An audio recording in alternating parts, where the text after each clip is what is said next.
face à la puissance de feu des forces armées maliennes sur le territoire national, plus de 200 assaillants ont été neutralisés. Mesdames et messieurs, c'est pour nous un réel plaisir de vous avoir sur notre chaîne.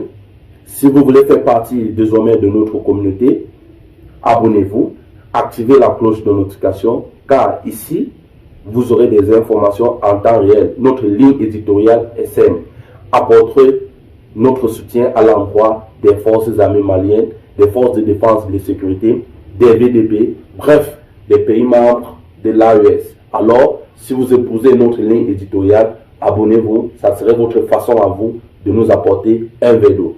Cela étant dit, de Tati à Kidal, de Sévaré à Gao, par Menaka également, plus de 200 assaillants ont été neutralisés grâce à l'offensive de nos forces armées maliennes.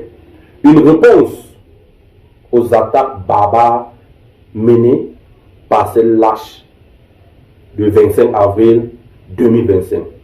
Mesdames et messieurs, les forces armées maliennes sont en train de monter en puissance.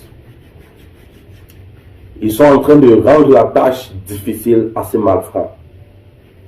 Ces malfrats qui, n'est-ce pas, ont fait perdre le sommeil à certains des compatriotes dans certaines localités. Il faut noter également que les villes qui ont été attaquées n'ont pas été choisies en odeur. Ceux qui sont derrière savent le pourquoi. Et cela nous amène même à croire à 70% qu'il y aura certains traîtres parmi les forces armées maliennes derrière ces attaques.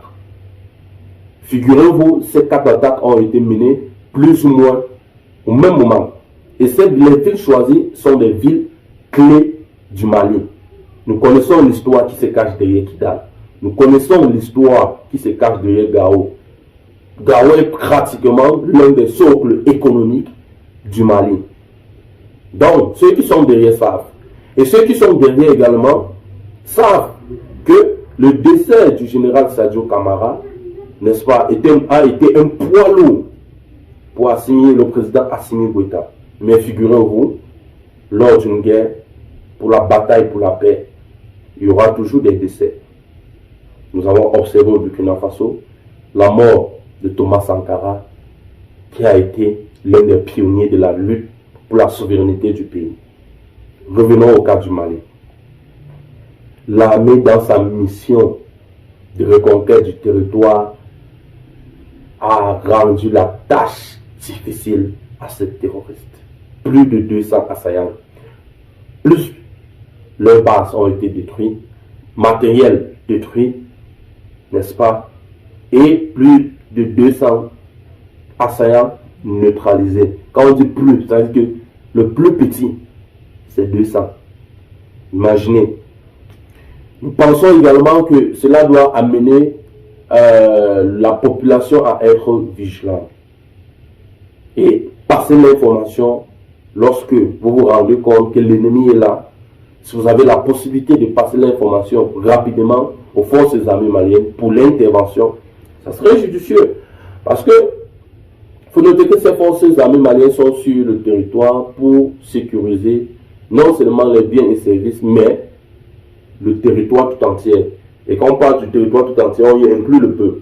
Donc ils sont là pour vous.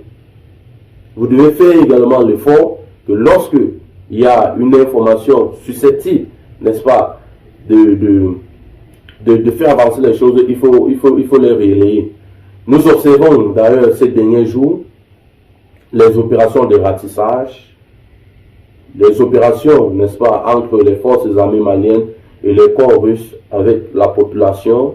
Question, n'est-ce pas, de mutualiser les forces, question de partager, n'est-ce pas, d'échanger afin de mieux les comprendre et les faire comprendre que les forces armées maliennes sont sur le territoire pour eux, pour la conquête, pour la sécurisation. Et il y a quelque chose que je voulais aussi attirer l'attention, c'est que il y a aussi des pays limitrophes qui laissent croire, ou du moins qui seront, n'est-ce pas, avec ces terroristes. Parce que dans plusieurs cas, lorsque Ces ennemis sont repoussés pour certains. Ils sont logés dans ces pays limitrophes. Et vous ne pouvez pas, n'est-ce pas, vous y rendre. Les forces armées maliennes ne peuvent pas se rendre sur ces territoires pour mener certaines frappes. Ça va porter atteinte à la diplomatie entre ces deux pays. Donc c'est à ces pays, s'ils sont, n'est-ce pas, en plein accord, et il faut noter que parmi ces pays, il faut avouer qu'il y a certains pays qui apportent leur soutien, n'est-ce pas, inconditionnel à l'endroit des forces armées maliennes, à savoir le Royaume du Maroc, par le biais de son gouvernement, a affirmé, a relayé, a apporté son soutien à l'endroit des forces armées maliennes. Ce sont ces actes qui sont à féliciter et à encourager. Donc, mesdames et messieurs, c'est ici que s'achève cette petite capture d'analyse. Vous avez été flattés par ces mots détaillés. N'oubliez pas de vous abonner, liker et partager la vidéo. Restez connectés, nous y reviendrons pour plusieurs vidéos. Merci.